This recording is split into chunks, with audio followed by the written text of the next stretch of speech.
This is the best of us. There you go. Let's See? go. Let's get it. Let's get it. Let's get it. On today's episode of the Slide Experience podcast, we discuss why AI is important to education and the business in 2024. My guest today is known for her content creation. She is influential in her right, who educates her mass following on growing online presence with techniques that is organic and impactful. As a personal brand specialist, best known for her skills in video editing, she is the strategist behind the growth of motivational speaker Eric Thomas's online community, increasing his Facebook and Instagram accounts from 300,000 followers to 2 million in a year and a half. She is driven to help her digital communities by not only giving them the tools and resources that are distinctive from others, but to help them feel comfortable with telling their stories in ways that feels true to them. She is the host of the Nikki and Moose podcast, the creator of It's Deeper Than the Brand, and now she has taken on the world of AI into her own hands to learn and to teach how this tool and resource is changing how we are doing business and educating the masses. Please welcome my guest, Nicky Saunders, to the show. What's poppin', sis? What's poppin'? How you feeling? I'm good now. Praise I am God. so good. Thank you so much for saying yes for this interview. I'm so excited. Come on. You asked. Most people don't ask. I don't know why not. Like some people do. Uh-huh. And then some people are like, I just feel like you busy. I was like, you wouldn't know unless you ask. Unless you It's a, ask. it's And a, I think that's the yeah. thing. Because of your space and when you see someone that has the amount of following and then the communities that you're in, it can be a little intimidating for most. I can see that. I'm 5'2". You know what I mean? And I give hugs. Okay, so like I'd be very confused when people are like, "You're intimidating." Like I'm like, I'm 5'2". I give hugs. I'm Black and Puerto Rican, so I give kisses on the cheeks. If you about that life, like Right, right.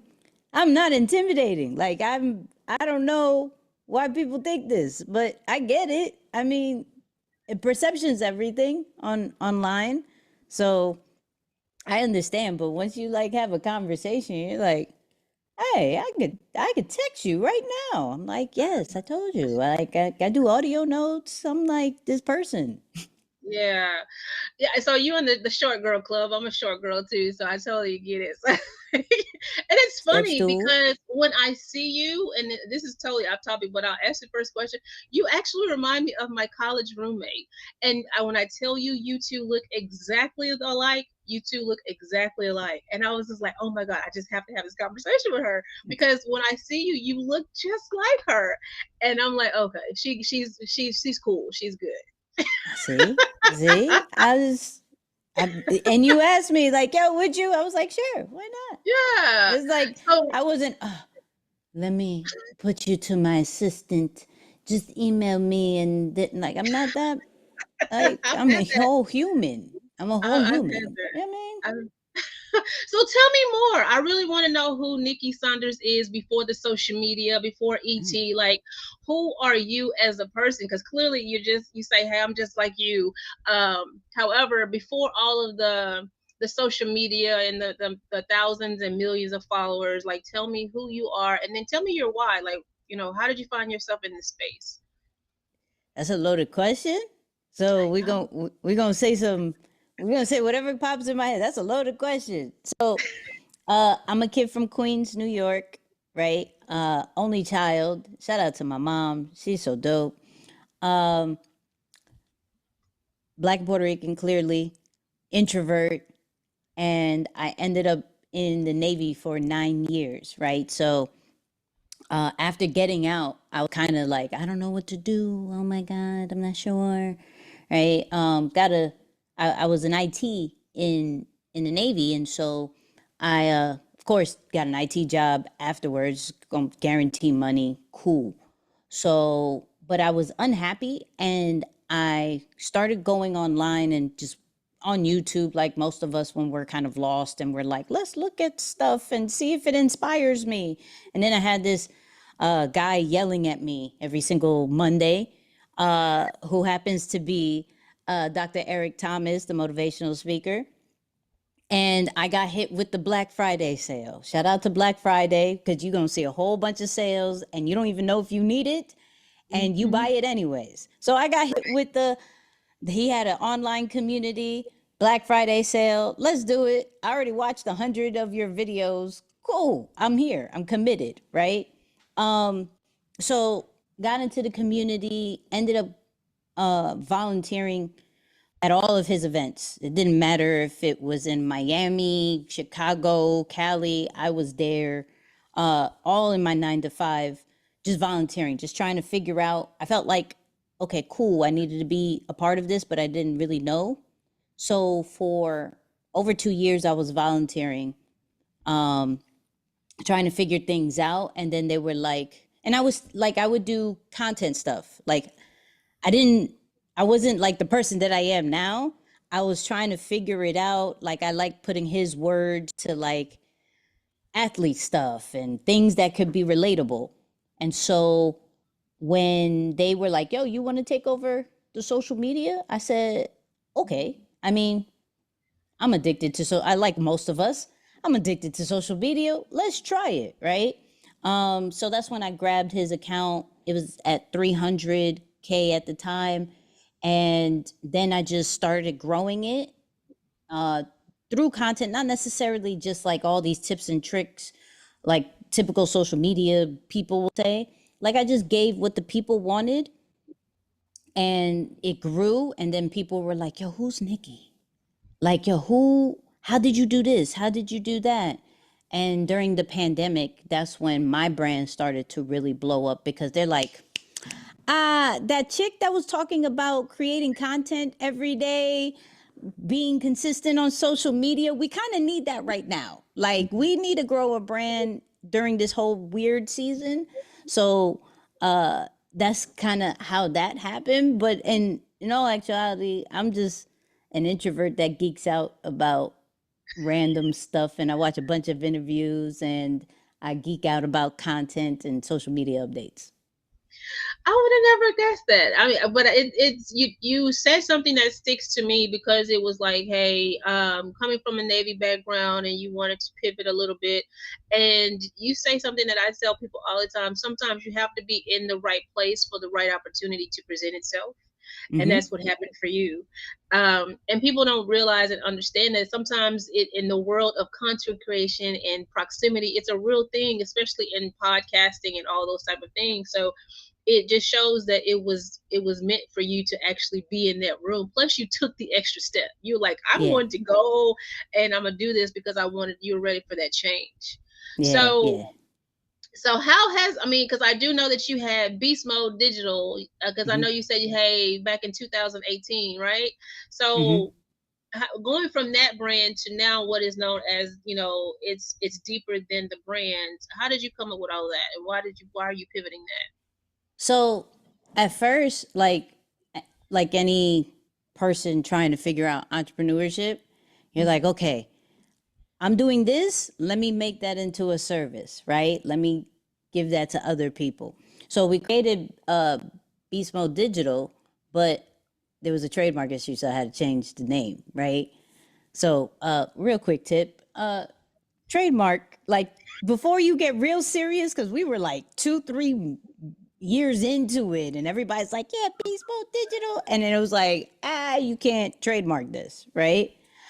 So, switched it to deeper than the brand based off what people wanted and everything like that. But then I made a huge shift as well. Of I realized, even though I'm a servant at heart, right? I love to serve the people as far as helping them out and things like that. But I'm not a service based person, right? Mm, I yeah. realize that, like, or I'm a very selective service based person. Like, I have to like you to do the same thing I was doing for E and Inky, and like even myself. Like, I have to really like you, right? Yeah. So I made the shift to go more towards community, building a community, doing some programs and experiences to help people create content in a more authentic and comfortable way for them, how to monetize their brand. So I shifted to that because I'm realizing what with me sharing as much information that I do, like people are going to want a hub and a location to find out all of this stuff, right? So I was like, okay, let me build deeper than the brand. Let me create an online experience that makes people feel safe, seen, and heard, and make them feel comfortable in their own skin to create consistent content. Cool. So that's just throughout the journey of just like seeing how I'm growing, the demand of the people, what they want, and also what is comfortable for me. Because even though, like, when we're thinking about business, we're like, yo, okay, what's going to make the most money? Who has a big audience and all that great stuff. And that's cool. But if I don't like it, I'm not going to do it. Yeah. So that's Facts, how we got facts, here. facts.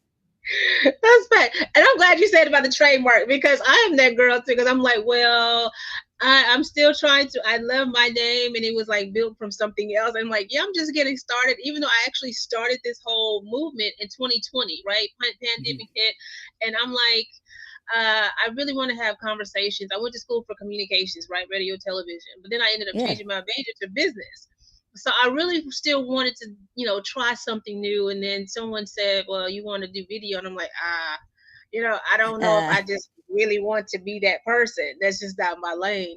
yeah. But so now the trademarking has come about. I'm like, do I really want to trademark this? Because I had a conversation with another creator that you actually work with, which is CJ. CJ. Love CJ. Yeah, about changing my name, and I'm like, I'm still getting the yeses, so no one has actually said like, what is this about? But I really like it. But trademarking is very important, and so that's definitely something that we want to push. Trademark it, even regardless if you use it or not, just trademark it, and then you can Listen. always come back to it. So let's dig deep into this whole, we're talking, business, right? Yeah. You're huge, and I mean 300 followers for your first client. He went from Mm-hmm. 300,000 Mm-hmm. to 2 million in a year and a half. Mm-hmm. And how did you do that? Like, what was the sauce behind that? It's catering to the audience. Hmm. So, m- what I've realized, we're not, how do I put this? We're not fans of our own brand, right? So it's hard to look at like, yo, what excites the people, what keeps the attention and things like that, because as business owners we think what's going to convert, what's going to bring brand awareness, that it's not necessarily just moving as like a fan. And so the great part about it is like I was a fan of E, and so I looked at it like, yo, we just want the bars. We don't want the fluff. We don't want the long stories. The long stories is cool for the core audience. And so I understood the difference between core audience and kind of like flyby audience. Like I want something to share, but I'm not here for to know your whole life story. Like, okay, you dropped out. Cool. Don't care. Give me something that makes me go through a wall. Right. So creating the content that people will share on a regular basis, then figuring out those core audience content, what do they want that will make them stay, and then eventually what is the content that will convert them to, whether it's a online community, whether it's a book, whether it's a live event, whatever it may be. Understanding that there's different paths of content and creations of content, no matter what the platform is, right? Each platform has a different language, whereas like what content format's going to work. But honestly, if you just can truly not pay attention to the algorithm, but you pay attention to the audience, this is how the growth happens very quickly, especially if you never concentrated on that before.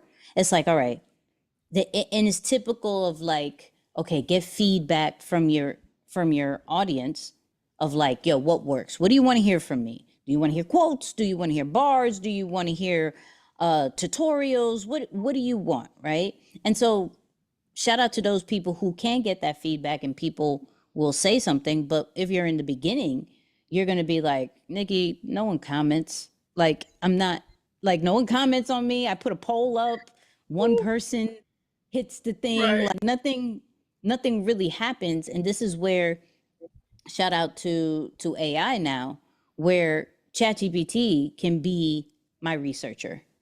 And I'm like, yo, here is the audience that I have. What is some of their pain points? What do they need? What is some of the stuff that they're looking up? What are some of the channels that they're watching? You know, people that they're following. And you could get all this information to be able to cater correctly to the audience. Because that's all I did. And that's what I do still to this day for even my own stuff of like, what does the audience want? Now, to also to an extent, like some people are going to be like, well, I want to create what I want to create. Like, and that's cool. But I'm already, I've already created a brand that I love doing. So the brand instantly in my head is not for me. It's something I love to do, but it's for others. So the content is always going to be for others. So let me see what trends they like. Let me talk about those trends. Let me see what video style they like, because that's going to capture their attention. So the more that you understand your audience from a consuming standpoint, like what they consume, and then also just uh whether they like short form, long form, whatever, the more you know about them, pain points, you're good. The growth is unlimited after that. So, because, and it's great that you say that, because I know even for me, just getting into the game and just trying to figure it all out. And it's like some videos, because again, I'm not the girl that's on, I'm like, the fluffy, and I'm just like you. I just want to give you the information and be done. Yeah. Some videos I noticed that they want to see more of me, and Yeah. they want, and those type of things. And it's like, okay, that's great. Because when I'm trying to plug a podcast or something like that, it's not so much. But I Yeah. totally understand that. I think that's what makes it so uncomfortable in the beginning when you're just starting out, because no one is actually saying that they're, which is the comments, when they're not saying that they're watching, but they're watching, but they're not Yeah. leaving the comments that you want them to leave. Yeah. um so did you feel intimidated in the beginning though? Nah. No. She's like, Nah. I, nah. so so I look at things in a different way, because being in the environment, like I'm an introvert.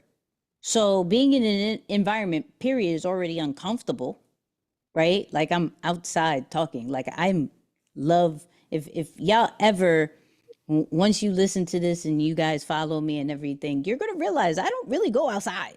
Like I'm Well, in that's the why I asked the house. question, because most introverts don't really want to Yeah, be bothered with it. I'm in the house, but what I also love to do is connecting with people from an online situation. So I wasn't intimidated because it wasn't the task wasn't for me to actually go outside and create all these different things. It was taking what was recorded and figuring out how we can get this out to the masses. How does other people can understand what I see, right?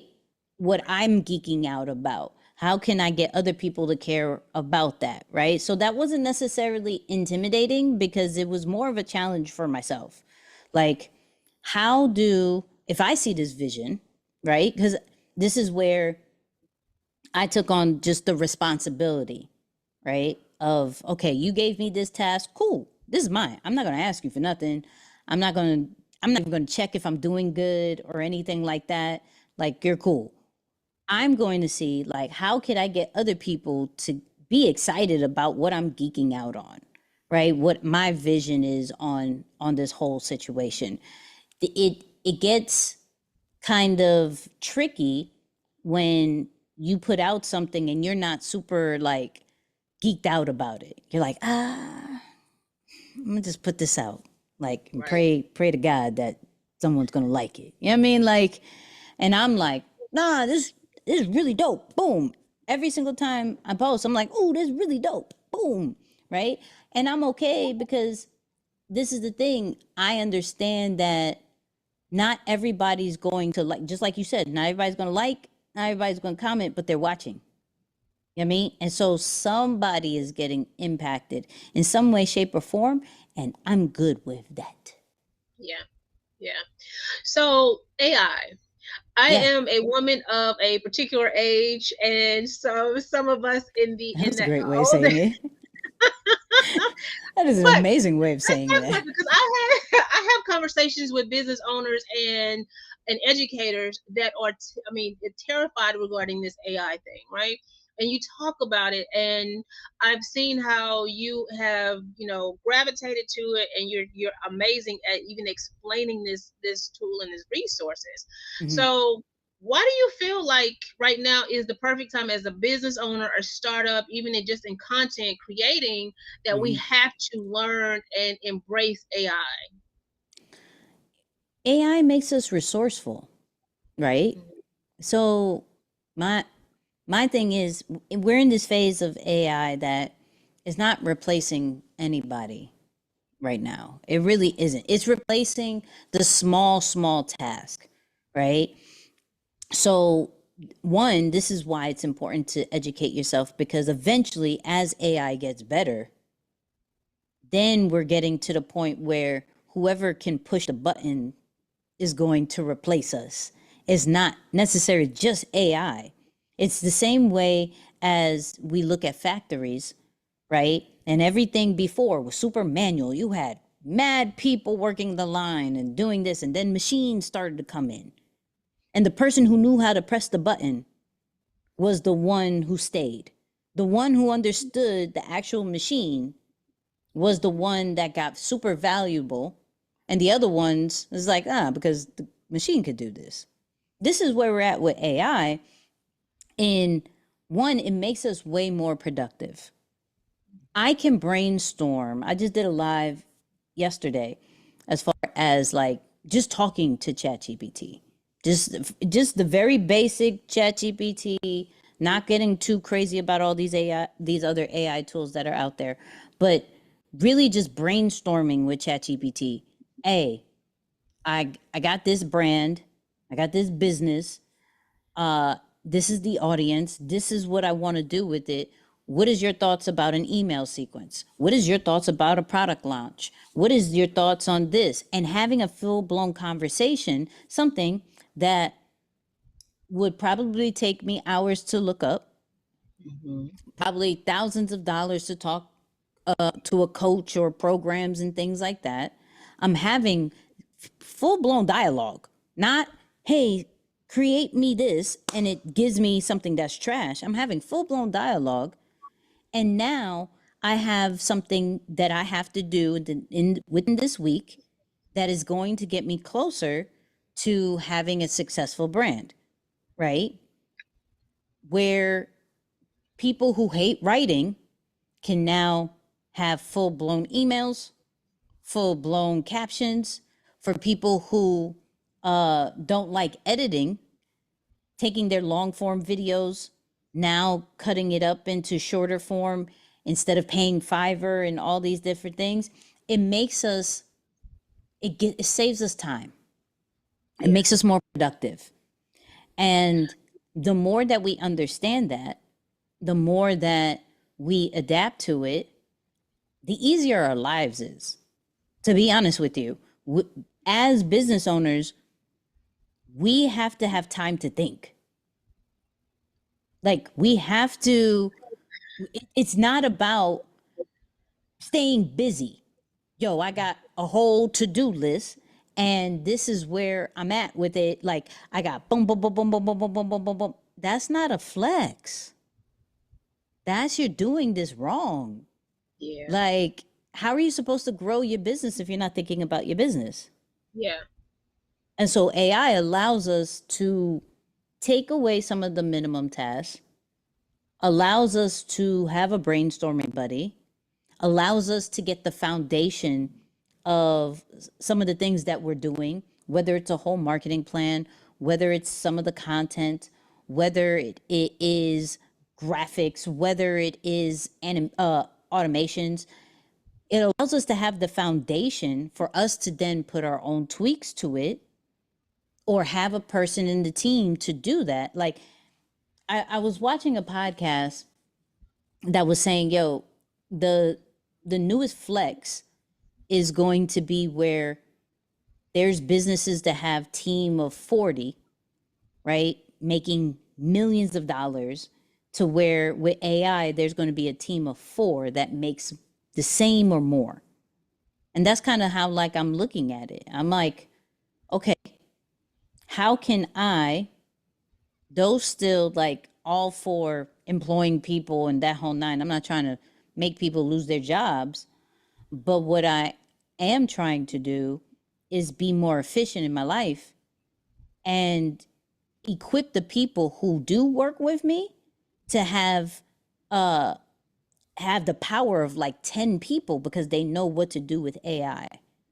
So the more that we learn about it, the more valuable we become, because it's never about who's the smartest. It's always about who's the most resourceful. Yeah, being smarter, doing yes, working smarter, not harder. And I think that's the whole thing. Working smarter, Mm-hmm. not harder, and then being able to work on my business, not always in my business. That's what I hear you say. So are you referring? Because I know you brought up we were in a community circle just a couple of days ago, and you brought up Notebook, LM. LM. And Yep. correct me if I'm wrong. And so you blew me away. I was like, what is this? And I was like, oh my goodness, like how do you, like, tell me more, because I'm trying to dig deep into this whole Notebook, Yeah. LM, and just trying to get versed on it, especially in the world of podcasting, because I was like, I really really wanted to know more about this. So can you just give me Yeah. a little bit more?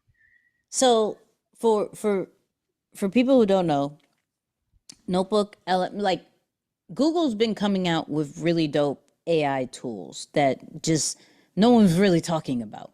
This one's taking kind of a viral kind of moment because of how easy it is to supposedly create a podcast from it. So what you do is you create a digital notebook, and you can add as many sources, is what they call it, to it. So like I could take a YouTube video, I can add it to the notebook. I can, whatever notes, PDF documents, research that I have just a particular topic, right? Let's just say content creation. I found different uh interviews, been writing notes all day, and I put it in this notebook. Now, what it's going to do is going to give me a summary, it's going to give me the topics, it's going to be great. But it also has this feature where you generate audio, and literally it's 2 people having a conversation, like full blown conversation about what sources that you gave it. And people are hearing it like, hey, yo, I could turn this into a podcast. And so even in my mind, I'm like, okay, if you have an exclusive community, you could put this as a community content too. You could use this as part of your content. However you want to go, put in your newsletter. There is unlimited ideas that you can do with this now, audio summary, that whole nine. And so it's, even if it's from your own personal use of just like, okay, I got all this stuff, let me put it together, you teach me what it is. So what used to take, and this is why I'm saying AI is moving quickly, what used to take hours to do, right, or sounding even super robotic, this is now having more of a natural conversation that if I didn't tell you it was AI, you'd be like, like, Hmm. who these Caucasian people? Like, But how do you scale that though? I mean, because you putting in the information, and they're just regurgitating and just having the conversation, and they're mhm, having the show, right? So they're mhm. the AI, if you will, is just literally running the show. Yeah, you can make So it how do daily. You you? can make it daily podcast if you wanted to. Automate that. That's bananas. Yeah. I'm still mobile. I'm like, my mind is like, how does this work? Like, but I see how it can definitely grow, Mhm. and even if you're an extrovert, introvert, it's one of those things to help you actually build something without actually having to be in the forefront.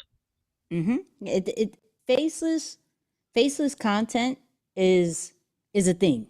Yeah. Okay, it's absolutely a thing. More towards introverts, but extroverts can still use it too. To where I can use video, pictures, or whatever, as long as I have the audio that sounds straight, I'm good because it's about narrating the story. So with this particular tool, you're able to do a lot of things now. And so I'm still messing with it from like the full scope of things of all the different use cases that you can use it, but I instantly thought, "Oh, if somebody wanted to automate a podcast, they can because this is fire. I would listen to it." Yeah, I'm gonna tell you, I was very impressed, and then I was very intrigued. So I'm kind of like trying to dig deep into it because when you brought it up, I was like, "What is this?" I'm Mhm. all in. I'm all in, and I'm one of those that I'm not. I like to learn, and I don't like not knowing certain things. I mean, I'm not saying I'm going to be the expert in it, but I need to at least have some type of knowledge of something. Yeah. I am that girl, but I'm not like, I want to know for myself type of thing, not to teach somebody else, because I thought it was more intriguing for my business. So you brought up ChatGPT. So Yeah. do you feel like it's going to be a thing of the past, or guys, because I know that they're trying to revamp some things because it's not as resourceful, or I don't know if that's the word I'm looking for. Like some of the information is not accurate, if you So will. I mean, you always want to fact check anything, Yeah. right? Um I don't necessarily go to ChatGPT to give me all my facts. It's Mm, not what I'm really there for, right? I personally use ChatGPT and Claude, right? Claude is, for me, sounds more human when it comes to some of the things that I'm talking about and the output of it. I know a lot of people use Perplexity from a research standpoint because of what you said. ChatGPT's sometimes can be a little shady. Like they be giving some weird information sometimes. That's cool. I don't necessarily ask it questions that will give me weird stuff. Um, okay. but for those people who do, perplexity is another good one to look into.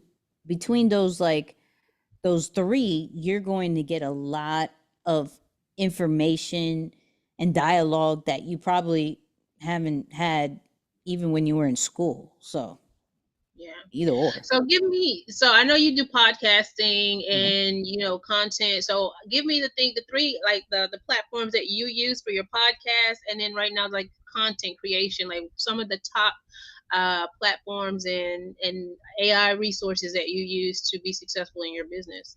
So I actually let my podcast go earlier this year, right? Yeah. 182 episodes. We good. I'm good. I You're fully concentrate. good. Yeah, because I fully I didn't know concentrated that. on my YouTube channel, right? Okay. Um, my YouTube channel is growing like crazy now. We're at like 11,000 in a year. So that's where my concentration is now. YouTube, Instagram, Threads, and my newsletter, to be honest with you. And of course, my online community, Deeper Than the Brand. But I realized YouTube is powerful.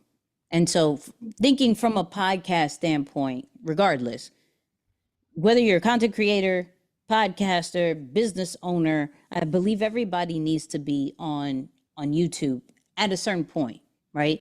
Because you got to understand, like, this is where people are searching for.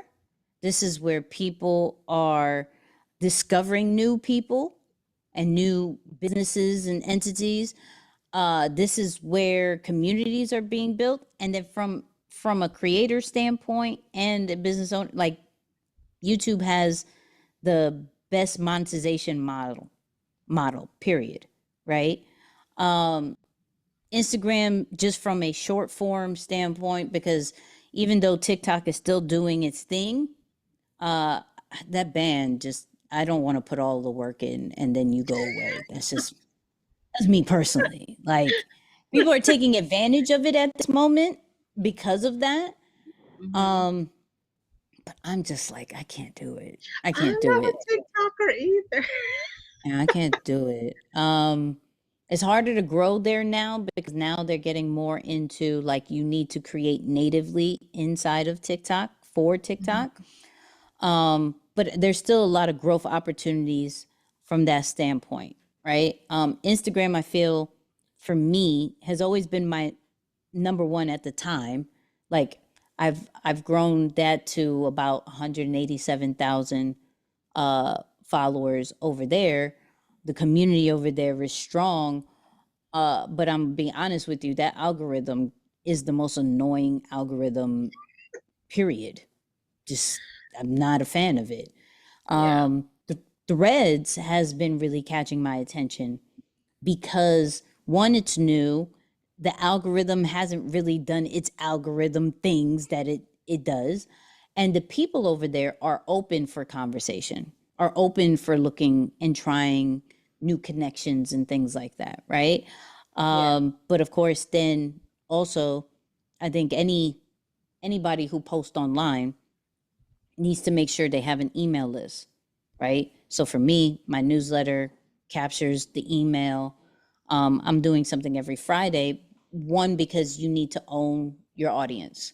So the brand awareness is great on these free platforms. I'm all for that. But if anything was to happen to Instagram, YouTube, Facebook, whatever, some people, to be honest, would be in full, like, they'd be crapping in their pants. They're like, I'm done. I don't, what am I supposed to do? For me, I forgot, it was it last year or the year before that when Instagram went down like 4 times. And I was like, oh, I'm done. I'm not playing with Instagram no more. I can't. You You gotta messing with take my them. whole emotions. Yeah. So the building of the newsletter and building of the community, that when it was down, I was like, hey, y'all good? Oh my God, I can't get on Instagram. I'm trying so much. Like, and I'm like, yeah, well, okay, let's talk over here.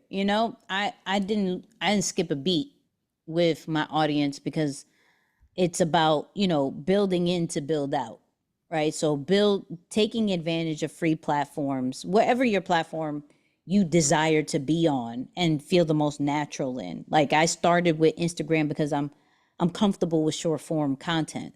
And then I eventually went into long form.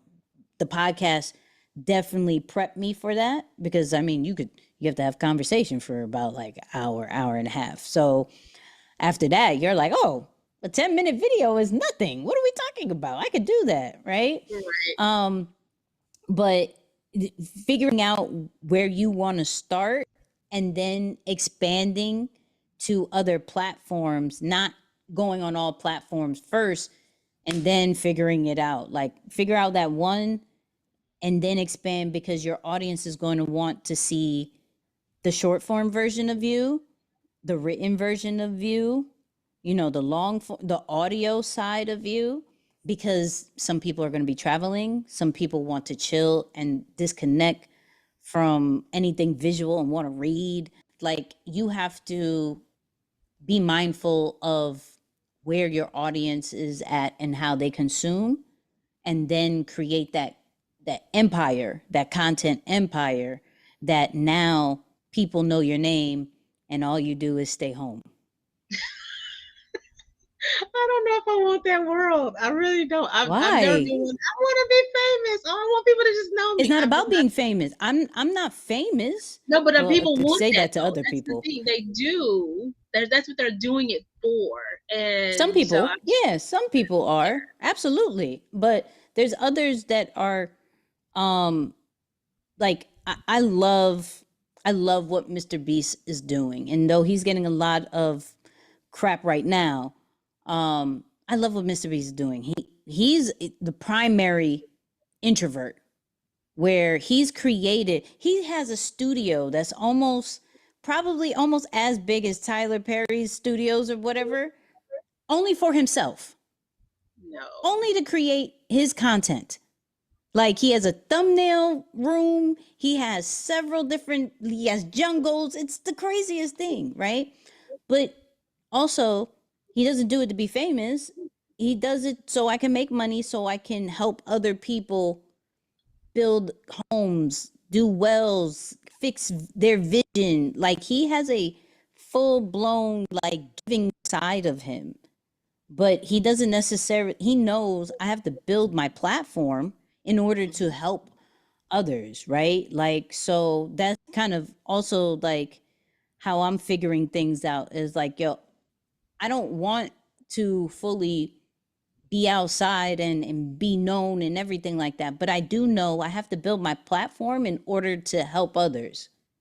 And so that's kind of like, yes, there's people, don't get me started. There's people who really do this to make them look like they famous, right? And then when you meet them, it's like they really act that way. And I'm like, yo, no one cares about your 200,000 followers. Like that's not real life. Like Yeah. what are you doing? You're famous in Atlanta. Chill out. Like that's it. That's it. Stop. It's weird. I don't like it. I don't like it. And and this is why I'm big on making sure people move in a very authentic way, because there should not be a difference between who you are online and who you are in person, because when people meet you and they see it's the same thing, that's when it's like, take my money. Hello. Yeah. Like Yeah. because there's so much, it's rare to be authentic. It's super rare to be authentic. So I guess that you're gonna have to help me with that because that's my thing. It's like I want to be myself. Yeah. So it's like, I don't do things. I'm a giver. I'm a positive person. I don't Yeah. do a lot of negativity, and my whole thing is like to pour into people. But I'm so old school, and I'm literally trying something new. Like literally, like oh my god, you have no idea. I prefer face to face, in person interaction because I know that people are longing for that. Like we're Yeah. so used to the fast microwavable life and all of the things, right? Hmm. And so when you can connect with someone Yeah. and you can feel how they're feeling and the words and you can basically, understand the body language, it's important to understand that. And I think Hmm. we've lost that, but I totally understand the fact of embracing the change of internet, social media, and all of those things. So someone like me, it's like yeah, I don't have a whole lot of followers, and I'm like, okay, how do I get that with still being me without having to Hmm. feel like I have to be someone else, and just to get follower? That part, So it's a hybrid situation. So like I'm in that phase right now where I'm like, okay, I'm the opposite of you, right? So like I gotta now think about, okay, what's this in-person situation, right? Because people are wanting to have those more in-person situations because of all the stuff that has happened in the world. So thinking about it from a sense of, how do we make it exclusive, Mhm. right? But still what the people want, right? Right. Um, so you have to look at it from a standpoint on, all right, if my thing is in person, how do I make the experience so fire that people are now sharing it on their phone, that is now going to increase my brand awareness? Anything, whether it's online or in person, it's about experience. It's Mhm. how are you making a person feel, and what are they remembering, right? And so, I remember when she did this, and this is why you always will see in certain restaurants those Instagrammable walls, right? Or think, because it's it's a vibe of, I need to take out my phone and share this, because this is going to bring the followers. So if you want to focus on, I'm an in-person thing, okay, cool. Then what is the experience that you're giving them in person that they have to say online? And Yeah. so I don't want to concentrate online, but I want them to share it online. You know what I mean? And so Yeah. you just have to work it in kind of that way. You have to make those Instagrammable, TikTokable kind of moments when you are meeting people on in person, that it kind of works both ways. Yeah. Okay. I get that. I totally get that because I like the intimacy part of it. I just want to know who you like. I open my podcast. I want to know who I'm talking to because when I know you, and Mm-hmm. it just does something to me. Because again, my God, I just know how to take a conversation. But anyway, so it's almost an hour. So I just wanted to. So what's next for Nikki? Like, what's next for your brand? I know Yeah. you have a community, Yeah. and I think there's an offer. I think you may actually see me in this offer that you just. Come on, come on. Shout out to I was everybody who's like, taking yeah, I'm advantage of the in. I'm all workshop. in. Yeah. So Yeah, tell me yeah, yeah. what's next No. for you and your brand. So really, that, like I said, that hybrid situation. Everybody. What's next for me is everybody's been asking for the Lions behavior hat and that coming to life. So building somewhat of a new brand.